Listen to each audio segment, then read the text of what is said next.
ಕಲ್ಕಿ 2898 AD ಈ ಮೂವಿಯನ್ನ ನೋಡಿದ್ಮೇಲೆ ಎಲ್ರಿಗೂ ಕೂಡ ಹಲವಾರು ಪ್ರಶ್ನೆಗಳು ಅವ್ರ ಮನಸ್ಸಿನಲ್ಲಿ ಉದ್ಭವ ಆಗಿದೆ. ಏನಂದ್ರೆ ಅಶ್ವತ್ಥಾಮ ನಿಜವಾಗ್ಲೂ ಚಿರಂಜೀವಿನ, ಅವ್ನು ಈಗಲೂ ಬದುಕಿದಾನ? ಹಾಗಿದ್ರೆ ಅವನು ಎಲ್ಲಿದ್ದಾನೆ, ಹೇಗಿದ್ದಾನೆ, ಅವನನ್ನ ಯಾರಾದ್ರೂ ನೋಡಿದಾರಾ, ಇದಕ್ಕೆ ಯಾವುದಾದ್ರೂ ರೀತಿಯಾದಂತಹ ಪುರಾವೆಗಳು ಸಿಕ್ಕಿದ್ಯಾ? ಹೀಗಿರುವಂತಹ ಹಲವಾರು ಪ್ರಶ್ನೆಗಳಿಗೆ ಉತ್ತರ ನೀಡೋದಕ್ಕೆ ಈ ಒಂದು ವಿಡಿಯೋವನ್ನ ಮಾಡಿದ್ದೇವೆ. ದ್ರೋಣಾಚಾರ್ಯ ಹಾಗೂ ಕೃಪ್ಪಿಗೆ ಸುಮಾರು ವರ್ಷಗಳ ನಂತರ ಶಿವನ ಆಶೀರ್ವಾದದೊಂದಿಗೆ ಜನಿಸಿದಂತಹ ಮಗನೇ ಅಶ್ವತ್ಥಾಮ. ಹುಟ್ಟಿದ ತಕ್ಷಣವೇ ಮಗು ಕುದುರೆಯ ರೀತಿ ಹತ್ತಿದ್ರಿಂದ ಅವನಿಗೆ ಅಶ್ವತ್ಥಾಮ ಎನ್ನೋ ಹೆಸರು ಬಂತು. ದ್ರೋಣಾಚಾರ್ಯರ ಮಗನಾಗಿದ್ದರಿಂದ ಅವನಿಗೆ ದ್ರೌಣಿ ಅಂತ ಕೂಡ ಕರೀತಾರೆ. ಹುಟ್ಟಿನಿಂದಲೇ ಇವನಿಗೆ ಹಣೆಯ ಮೇಲೆ ಫಳಫಳನೆ ಹೊಳೆಯುವಂತಹ ಒಂದು ರತ್ನ ಇರುತ್ತೆ. ಇದು ಅವನನ್ನ ಹಸಿವು, ನಿದ್ದೆ, ಶಸ್ತ್ರಗಳು, ಶತ್ರುಗಳು ಹೀಗೆ ಎಲ್ಲದರಿಂದ ರಕ್ಷಣೆಯನ್ನ ಕೊಡ್ತಾ ಇರುತ್ತೆ. ಅವನು ಯಾವಾಗಲೂ ಕೂಡ ನ್ಯಾಯಯುತವಾದಂತಹ ಹೋರಾಟವನ್ನೇ ಮಾಡ್ತಾ ಇರ್ತಾನೆ.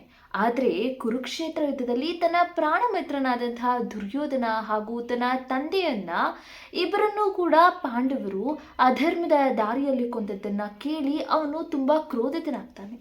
ಈ ಕೋಪದ ಬುದ್ಧಿಗೆ ಕೈಕೊಟ್ಟಂತಹ ಅಶ್ವತ್ಥಾಮ ಪಾಂಡವರ ಮೇಲೆ ನಾರಾಯಣಾಸ್ತ್ರವನ್ನ ಪ್ರಯೋಗ ಮಾಡ್ತಾನೆ.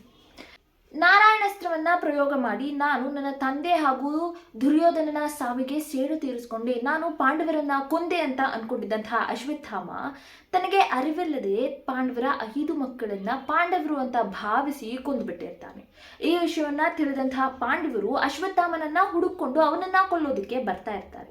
ಇಂತಹ ಸಂದರ್ಭದಲ್ಲಿ ಈ ಕಡೆಯಿಂದ ಅಶ್ವತ್ಥಾಮ ಹಾಗೂ ಆ ಕಡೆಯಿಂದ ಅರ್ಜುನ ಇಬ್ರು ಕೂಡ ಬ್ರಹ್ಮಾಸ್ತ್ರವನ್ನ ಪ್ರಯೋಗ ಮಾಡ್ತಾರೆ.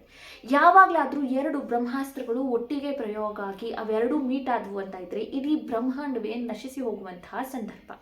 ಆಗ ವ್ಯಾಸಮುನಿಗಳು ಅವರಿಬ್ಬರ ಮಧ್ಯ ಬಂದು ಇಬ್ರು ಕೂಡ ಬ್ರಹ್ಮಾಸ್ತ್ರಗಳನ್ನ ವಾಪಸ್ ತಗೋಬೇಕು ಅಂತ ಹೇಳಿ ಆಜ್ಞೆಯನ್ನ ಮಾಡ್ತಾರೆ.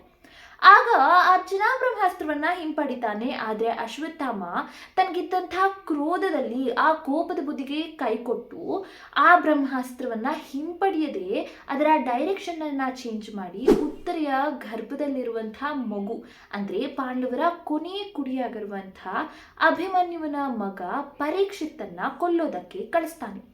ಆ ಬ್ರಹ್ಮಾಸ್ತ್ರ ಹೋಗಿದ್ದೆ ಉತ್ತರೆಯ ಗರ್ಭವನ್ನ ಹೊಕ್ಕತ್ತೆ.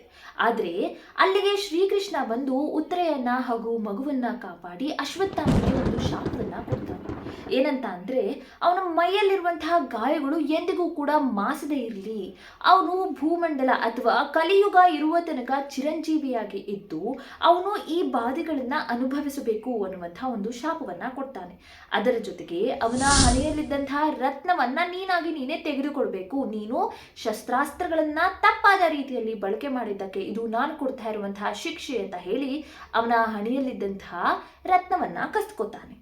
ಈ ರೀತಿಯಾಗಿ ಶ್ರೀಕೃಷ್ಣನಿಂದ ಶಾಪಕ್ಕೊಳಗಾದ ಅಶ್ವತ್ಥಾಮ ಶ್ರೀಕೃಷ್ಣ ಅಥವಾ ಮಹಾವಿಷ್ಣುವಿನ 10ನೇ ಅವತಾರವಾದಂತಹ ಕಲ್ಕಿಯ ಅವತಾರ ಕಲಿಯುಗದಲ್ಲಿ ಬಂದು ಅವನನ್ನ ಮೀಟ್ ಮಾಡೋ ತನಕ ಇವನ ಶಾಪ ವಿಮೋಚನೆ ಆಗೋದಿಲ್ಲ. ಹಾಗೂ ಈ ಕಲಿಯುಗದಲ್ಲಿ ಇರುವಂತಹ ಅಶ್ವತ್ಥಾಮನ ಹೆಸರು ಏನು ಗೊತ್ತಾ? ಸೂರ್ಯಕಂಠ. ಕಲಿಯುಗದ ಅಂತ್ಯದವರೆಗೂ ಕೂಡ ಭೂಮಂಡಲದಲ್ಲಿ ಅಲಿತಾ ಇರುವಂತಹ ಅಶ್ವತ್ಥಾಮ ಯಾರಿಗಾದ್ರೂ ತನ್ನ ದರ್ಶನವನ್ನ ನೀಡಿದಾನ? ಹೀಗೆ ನೋಡೋದಾದ್ರೆ ಇದಕ್ಕೆ ಸಾವಿರಾರು ನಿದರ್ಶನಗಳಿದೆ. ಘಟನೆ 1 ಸರಿಸುಮಾರು 2005-6ರಲ್ಲಿ ನಡೆದಂತಹ ಘಟನೆ ಇದು. ಒಬ್ಬ ರೈಲ್ವೆ ಉದ್ಯೋಗಿಯೊಬ್ಬರು ಗುಜರಾತ್ನ ನರ್ಸಾರಿ ಕಾಡುಗಳಲ್ಲಿ ಹೋಗ್ತಾ ಇರುವಂತಹ ಸಂದರ್ಭದಲ್ಲಿ ಒಬ್ಬ 12 ಅಡಿ ಎತ್ತರದ ವ್ಯಕ್ತಿಯನ್ನ ನೋಡ್ತಾರೆ. ಅವರ ಹಣೆಯಲ್ಲಿ ಗಾಯ ಆಗಿದ್ದು ಅದರಿಂದ ರಕ್ತ ಕೂಡ ಸುರಿತಾ ಇತ್ತು. ನಾನು ಅವರನ್ನ ಮಾತು ಕೂಡ ಆಡಿಸಿದ್ದೀನಿ ಅಂತ ಅವರು ಹೇಳ್ತಾರೆ.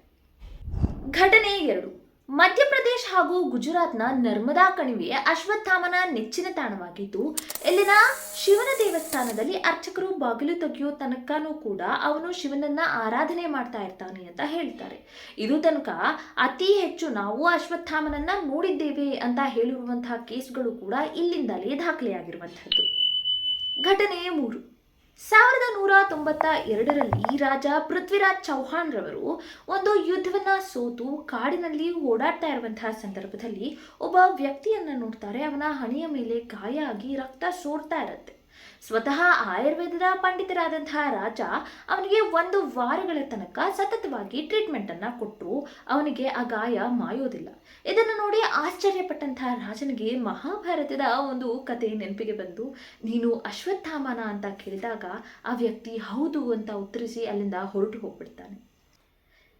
ಹೀಗೆ ಇನ್ನೂ ಹಲವಾರು ಕಥೆಗಳು ಅಶ್ವತ್ಥಾಮ ಇನ್ನೂ ಕೂಡ ಭೂಮಿಯ ಮೇಲೆ ಇದ್ದಾನೆ ಅನ್ನುವಂತಹ ಪುರಾವೆಗಳಿಗೆ ಸಾಕ್ಷಿಯಾಗಿದೆ. ಇದೊಂದೇ ಅಲ್ಲ, ಇಂತಹ ಸಾಕಷ್ಟು ನಮ್ಮ ಹಿಂದೂ ಮೈಥಾಲಜಿ ಕಥೆಗಳು ನಿಜ ಅಥವಾ ಅದು ಸತ್ಯ ಅಂತ ಪ್ರೂವ್ ಮಾಡೋದಕ್ಕೆ ಎಷ್ಟೋ ಕಥೆಗಳು ನಮ್ಮ ಹತ್ರ ಇದ್ರೂ ಕೂಡ ಕೆಲವೊಬ್ರು ಇದನ್ನ ಒಪ್ತಾರೆ, ಕೆಲವೊಬ್ರು ಒಪ್ಪೋದಿಲ್ಲ.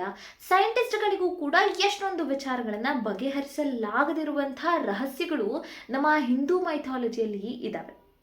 ಅಶ್ವತ್ಥಾಮ ಇನ್ನು ಭೂಮಿ ಮೇಲೆ ಇದಾನ ಇಲ್ವಾ, ಇದೆಲ್ಲ ನಮ್ಮ ಭ್ರಮೆನ ಅಥವಾ ಊಹೆಗಳ, ಸುಳ್ಳು ಕಥೆಗಳ? ಇದರ ಬಗ್ಗೆ ನಿಮ್ಮ ಅಭಿಪ್ರಾಯ ಏನು ಅನ್ನೋದನ್ನ ಕಮೆಂಟ್ ಮೂಲಕ ತಿಳಿಸಿಕೊಡಿ. ಧನ್ಯವಾದ.